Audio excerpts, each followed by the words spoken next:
Iyi ni radio BBC Gahuzamiryango. Ivugira i Londres kuri metero 19, 25, 31 na 41 ku mirongo ya FM mu karere k'ibiyaga binini no kuri internet kuri bbcgahuza.com.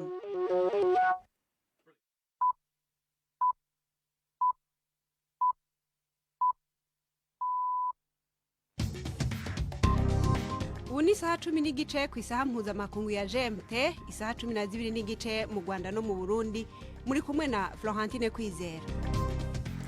Ndabaramukije mwese abakunzi ba BBC Gahuzamiryango, ndabahaye ikaze muri iki kiganiro cyo kuri uyu wa kane itariki 2 z'ukwezi kwa kabiri nyene muri 2023 mu rugendo ariko arasozera muri Republika ya Demokarasi ya Congo.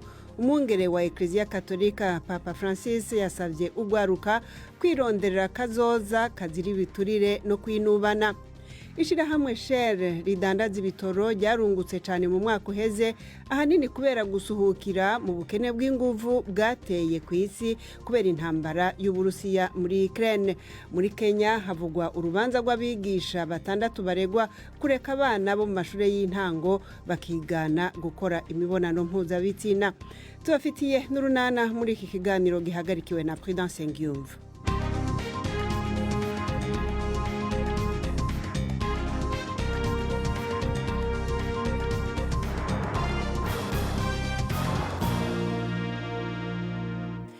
Nongeye kubaha ikaze. Ikigo Shell cimbura kikagurisha ibitoro na gaze carungutse hafi miliyaridi 40 z'amadolari mu mwaka uheze wa 2022 mu gihe ibiciro by'amasoko ntanganguvu vyateye biduga kubera intambara y'Uburusiya muri Ukraine.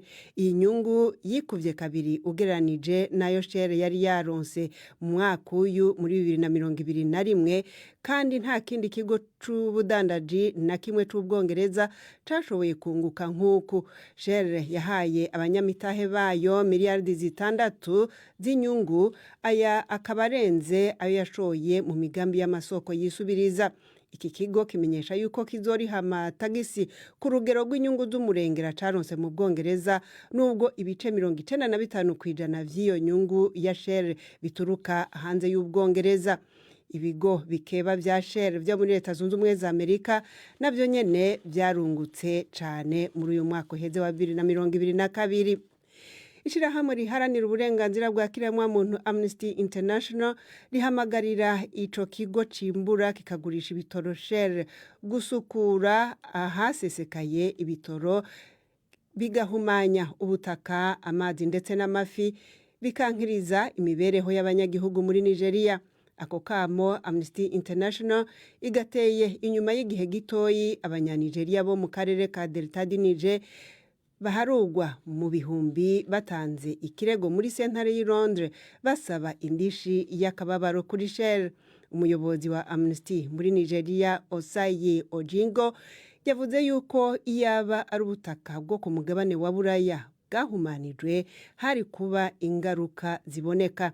Shell yo yavuze yuko idashobora kubazwa ingorane zatewe n'irindi shirahamwe ryo muri Nigeria riyikukirira, ko rero urwo rubanza rwategerezwa kuburanishirizwa muri Nigeria. Amakuru aturuka muri Sudani y'Epfo avuga yuko abitwaje ibigwanisho bikomakomeye bayoboka General Johnson Oloni wigometse ku butegetsi bariko bariyegeranya ku bwinshi mu buraruko bw'igihugu, aheruka ubugizi bwa nabi bukomeye hagati y'amoko. General Johnson Oloni n'umugaba mu gisirikare adacana uwaka na leta y'imfatakibanza ya Sudani y'Epfo.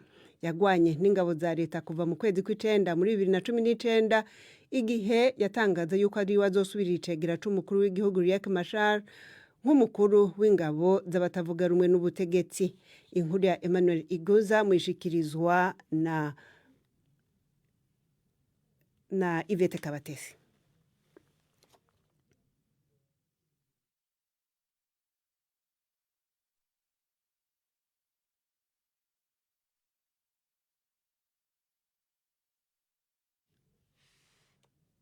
Okay, muradutunga twabishobora turagaruka kuri iyo nkuru yo muri Sudani y'Epfo.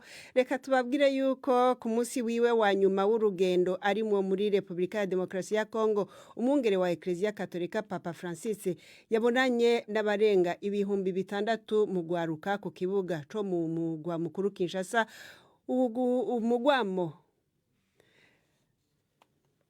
Mugwamo gw'amashi y'urutavana ko rero bakaba yabahamagariye kwigenera kazoza katagiramwo ibiturire no kutizerana.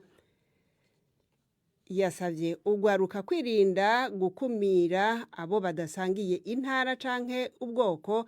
Iryo jambo ryiwe rero rikaba ryakomeza guhundwa amashi buri kanya, aho abafasha ba papa muri urwo rugendo barinda kuja kuri mikro kugira ngo basabe abari muri uwo mubonano ku kibuga kugira agacerere kugira ngo ashobore nawe kuvuga. Papa Francis ateganya kuva muri Repubulika ya Demokarasi ya Congo aho bukera yerekeza muri Sudani y'Epfo muri urwo rugendo.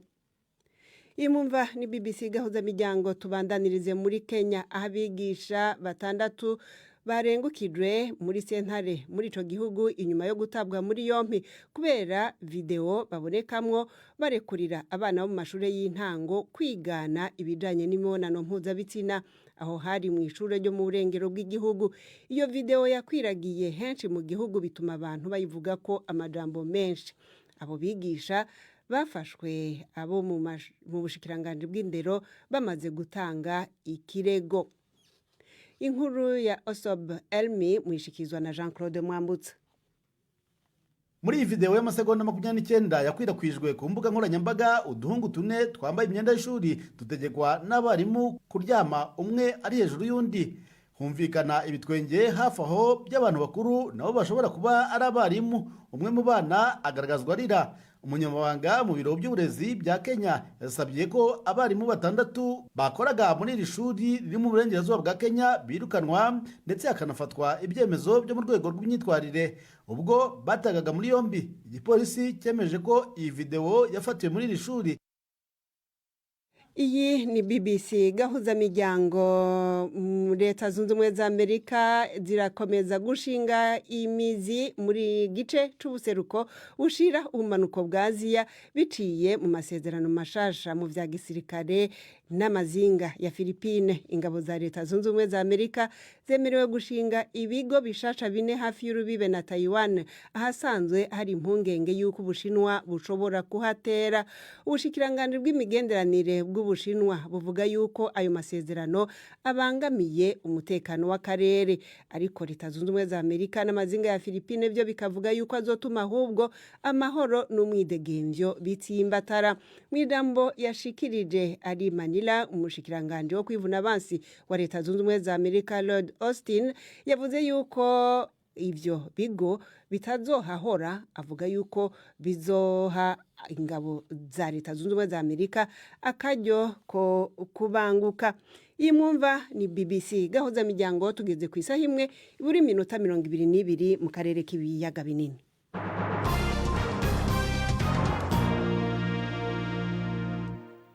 Umurusiya yahoze ari umusirikare yabwiye BBC yuko yiboneye abasirikare b'Uburusiya bakora ibyaha byo mu ntambara birimwo kuboreza igufa abantu no gusahura.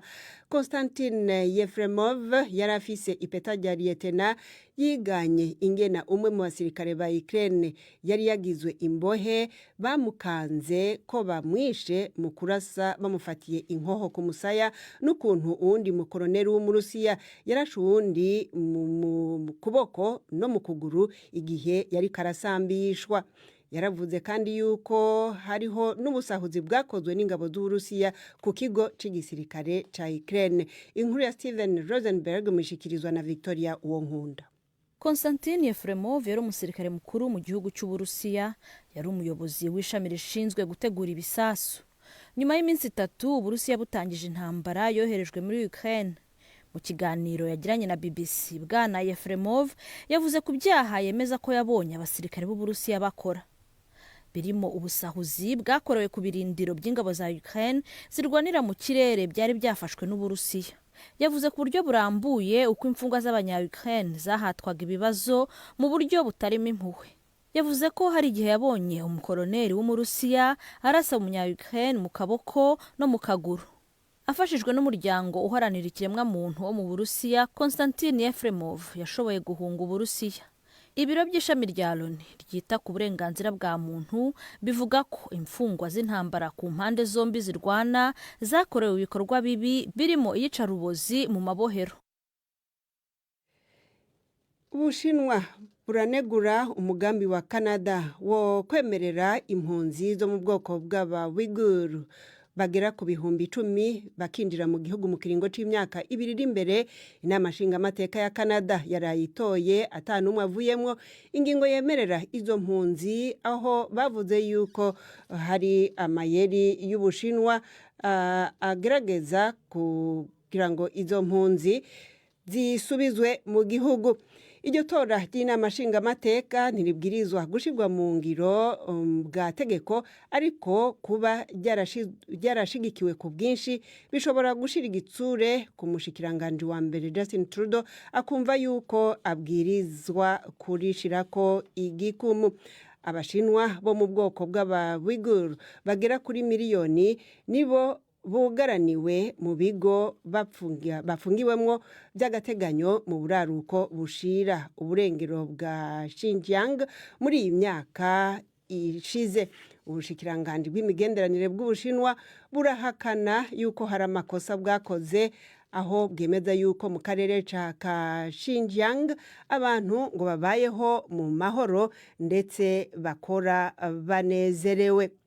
Twari twababwiye rero mu makuru yacu yuko muri Sudani y'Epfo havugwa yuko hariho abitwaje ibigwanisho bikomakomeye bayoboka umujenerali yitwa Johnson Oloni bariko bariyegeranya.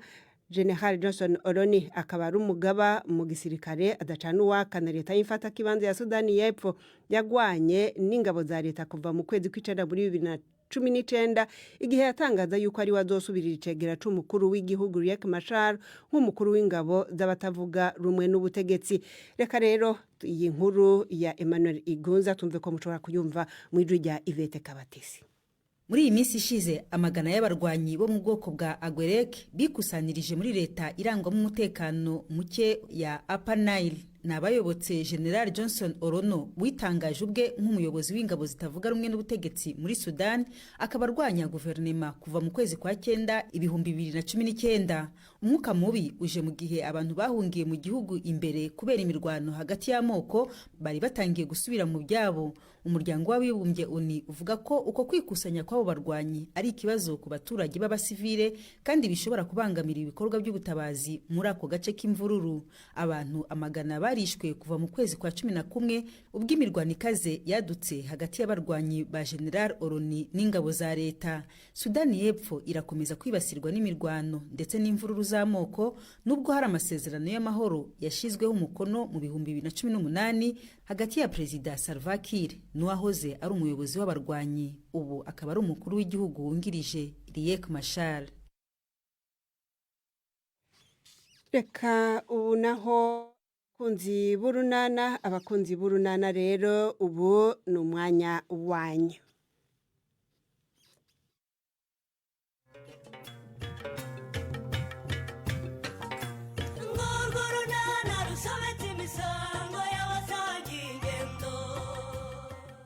Honorine akomeje kutavuga rumwe na Karemera ku myitwarire ye nk'umugore utwite.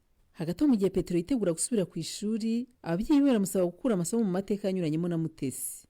N'urunana. Warebye icyo iyo mwamurebwa ye? Petero ntiyari amaze kuyiha ubwatsi aka kanya. Oya rwose nimwongere muyihe. Ongere wiyesha Petero, ongere uyiheye. Ko nari maze kwitegura se ubusi niyanduzara? Uragiye se? Ibintu byose nari maze kubitunganya ubu nayingiye rwose. Ahubwo igisigaye ni ukubasezera. Nuko nukugenda muhoro ushaka. Uzagira amanota meza rwose sha, uzagira amanota meza. Nukuri papa. Hanyuma se imirimo ya Patrick usize udahinze Pete, ubwo ntushaka kudusiga mu makimbirane yawe na bagenzi bawe? Aha. Ariko nta kibazo mfitanye na Patrick. Muragifitanye Pete, muragifitanye. none se ntiyaguhaye umurima ngo ugomba guhinga kugira ngo ube umushizemo ideni umwishyure mbese? nanjye nibyo navugaga. uriya muhungu ntazaze kumvugaho ubusa ngo aje kunyuza nta kintu yampaye. nta kintu twumvikanye rwose. erega mwigira ubwoba ibibazo Tutabugira byanjye se. na Patrick narabikemuye rwose. wabikemuye ute? ubu se amabavu mubona mu ntoki zanjye nayo gufata ikaramu mama? oya Pete, ahantu wambwiye yaguhaye guhinga nahanyuze mu kanya mbona ntihahinze. nyine sinahamaze hose ariko hasigara ukuntu twabyumvikanye ubu nta kibazo mfitanye nawe. niba cyangwa mushidikanya mubwire mbaye nimero ze mumamagaye mumwibarize. oya ntacyo ndinda kumubaza, niba mwarabikemuye ibyo ni byiza rwose. nta kibazo. aho amabavu yo uyataka kuko ari meza cyane rwose. azajya kwibuza ko icyakujyanye ku ishuri hari ukwiga atari ukujya mu gakungu. urwo ni urwibutso. aha dore nanjye numva ngo iyo ngiyo za kaminuza haba abakobwa b'ibizungerezi, ntugenda ukabura kwiga ugasubira muri ako gakungu kururu n'abakobwa birakureba. ibyo ni akazi ke. aho mwene munyakaza mujyaje ntahazi ubu ntaho ubona. ayiwe we ahubwo se ko yagize amahirwe akamutera inda gusa. Yego. iyo haba hariyongereyeho no kwandura indwara zandurira mu mibonano mpuzabitsina nka sida ubu ngubu abariye. uri kumva ingaruka zo kwishora mu mibonano mpuzabitsina ukiri muto ya Pete? arababyumva. uri kumva ingaruka zo kujya mu busambanyi? ni ukuri ndi kuzumva papa. kandi noneho si no kuzumva gusa kuko naniboneyeho. ibi bihe ndi kunyuramo byambereye isomo rikomeye ntakura mu yindi kaminuza iyo ari yo yose ku isi.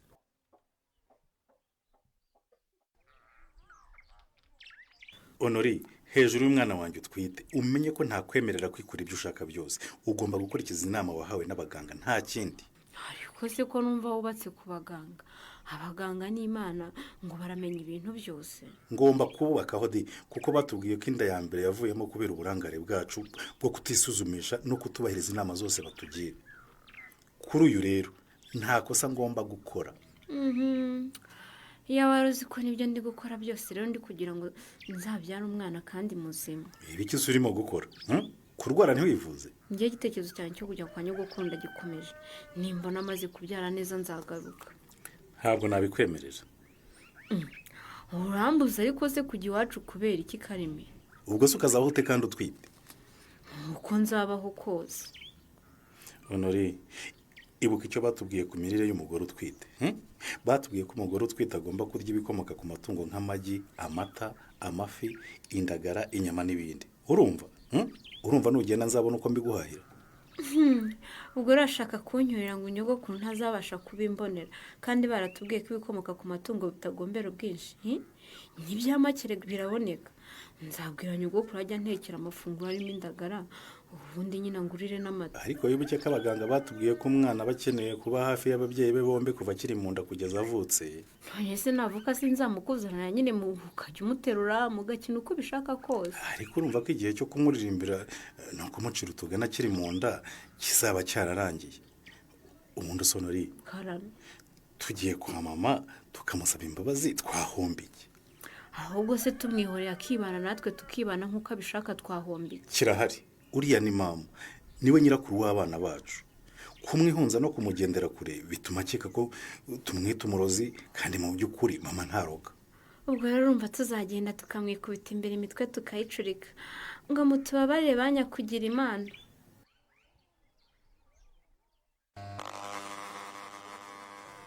ubu se urandangije Patrick? hari ahasigaye se si gutya Stefa? hanyuma si ibibyanwa kutabyogoshe kandi ari byo binzengereza. nashaka kwisomera agasosi nkumva byantanze mu isorori. kandi ubona nabugucongeye neza dore ku mpande nahogoshe ubundi hano imbere rwose ndaburinganiza neza. kuraho umwanda. useka ibivuna muheto byogosha mu cyumweru kimwe ikindi bikaba byakuze nanone.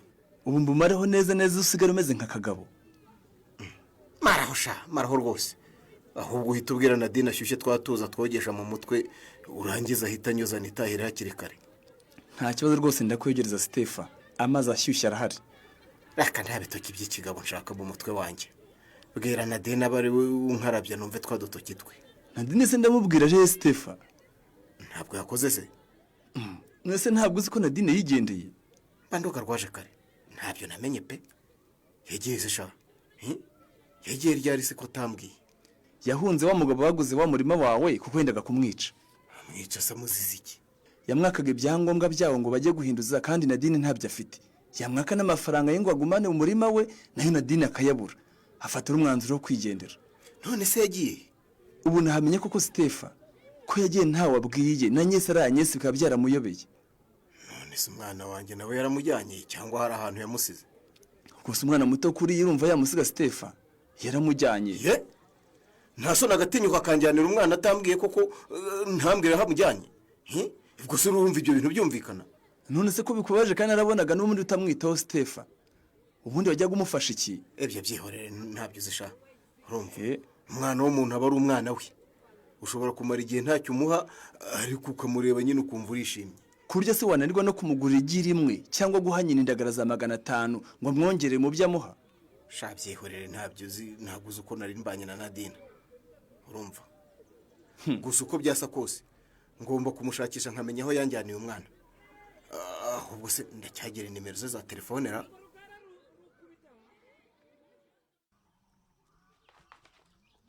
Aha nta kundi nyine ubwo reka twiganirira ibindi ari nabyo byatuzanye tuza kugusura. Murashaka kuganira iki se kandi n'umurozira? Ariko ibyo ni ibiki uvuga mama? Hano nta murozi rwose uhari kuko sindoga nturoga na Honorine ntaroga. Hanyuma se ko mperuka ndi umurozi kabombo mwaje kubunkuraho ryarira? Niko nyiramuko watinyutse ute koko kuza mu rugo rw'umurozi? Nta murozi nzi njyewe. Nudacunga neza rero bukandagira cyangwa ubutambuke bugukuriremo inda. Mama nukuri rwose hangana ibyo ngibyo bireke. Wumve ko twaje ahangaha tugukeneye ngo tuganire nk'abana baganira n'umubyeyi.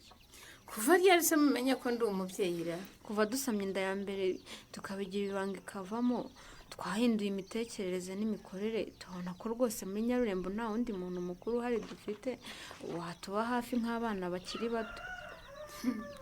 Ubundi musamye ya kabiri mubihisha umurozi ngo atazabarogera umwana ariko ye. Mama nukuri rwose ntago twabigushe ku bushake kubera kubyuka njya ku cyuma Honorine nawe inda yamuguye nabi nta kigendagenda kandi nawe ukaba utakigera rwose iwacu twabuze umwanya wo kubikubwira. Mbese ubwo kuvuga uti Imana yaduhaye umugisha twasamye indi nda ni ijambo rikomeye cyane risaba kubanza kwitegura ukabona amasaha 10 yo kubimenyesha. Nanjye niyo mpamvu mvuga ko twaje kugusaba imbabazi nk'umubyeyi wacu kuko twarakosheje rwose. Muje gusaba imbabazi da? Ubuse murasaba imbabazi umurozi ngo azabamumarira iki Kareme? Ibyo bintu by'uburozi rwose ntihongere kubivuga mama kuko ntawavuze kuroga. Nabyo kudufasha byo ni byinshi kuko urugendo rwo gutwita niba rworoshye cyane cyane nk'umuntu nka Honorine ubu twise bwa mbere. Honorine wose ni wowe umuvugira we nta muntu afite cyangwa nuko we yumva atasaba imbabazi umurozi kazi? Nise kushaka kurira mute? None se urumva bishimishije koko Pete?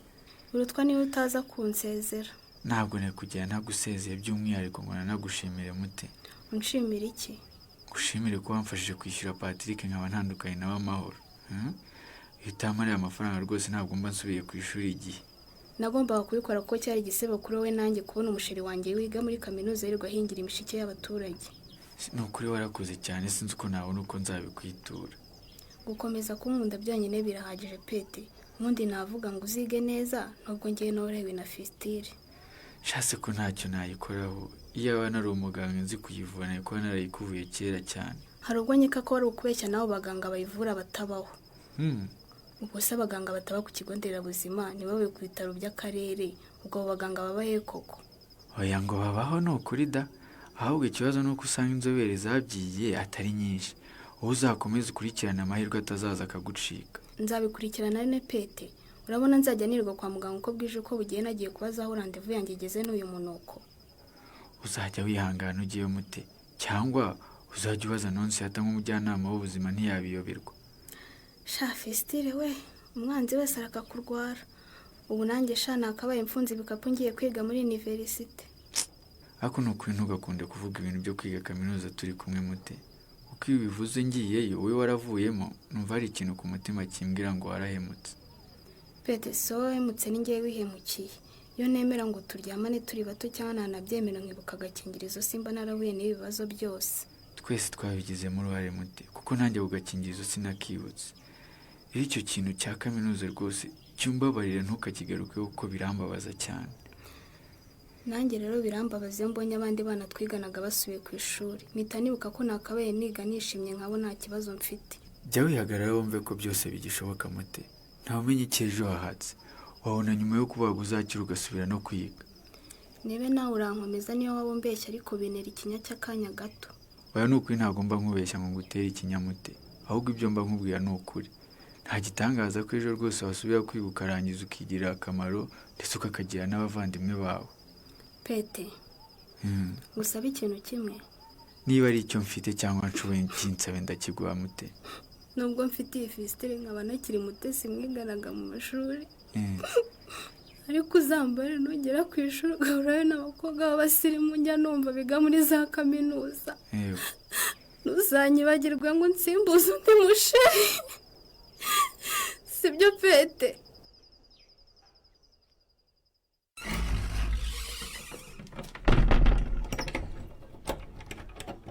uretse gufunga manza ngo gato Patrick. Urambabara uzagaruke ejo ko bwije nta wundi mukira nakira pe. Umuro nakane gato yewe ntabwo ngutinze. Ese ni wowe? Ni njyewe nyine. Simbona sabwo nta n'umusatsi ufite.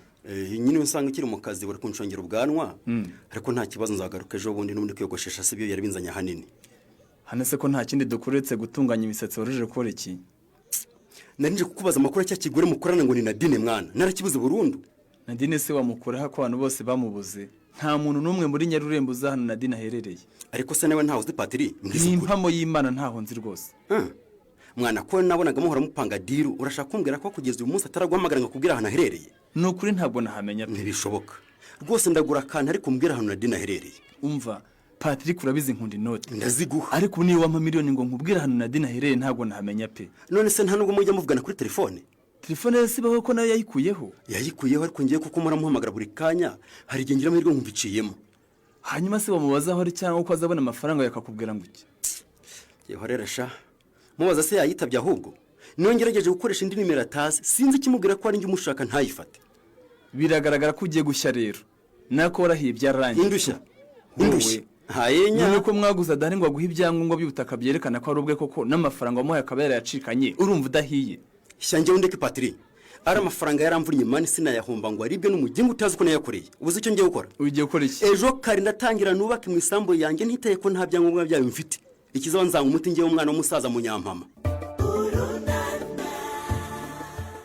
Iki cyemezo se kizamuhira? We wamugiriye ihe nama? Naho mu kiganiro runana cy'ubutaha. Barakoze wo mu runana dusa n'abariko barasozera ikiganiro cacu cyo kuri uyu mugoroba mudutunge rero ku maji amwe tutashoboye kubumvisha nkuko twavyifuza. Murabizi ko ivyuma bidasezerana. Twari twababwiye yuko Papa Francis uyu munsi wari wa nyuma wiwe w'urugendo muri Republika ya Demokarasi ya Congo aho yasavye gwaruka babonanye kwirinda gukumira abo badasangiye ubwoko. Reka tumve. Questo dito guardatevi dalla tentazione. Ndabibabwiye muri yubara amosha yo gutunga uwundi urutoke gukumira uwundi kubera yuko adasa na wewe. Muraja kure ugwanko rufatiye ku ntara ubwoko canke icyo cyo cyose kigutuma wumva utekanye ari uko uri kumwe nabo musa gusa. La negazione della comunità. Naho rero tubasezereye turabashimiye mwese abahisemo BBC Gahuzamiryango. Tubibutse yuko ibiganiro vya BBC mushobora gusubira kuvyumva muciye kuri podcast canke Spotify.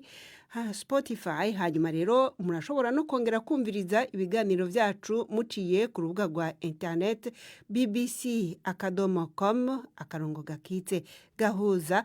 Kino kiganiro na bashikirije twafatanije na Prudence Ngyumva yaragi hagarariye mu buhinga bw'ivyuma naho hari Jeme Gani.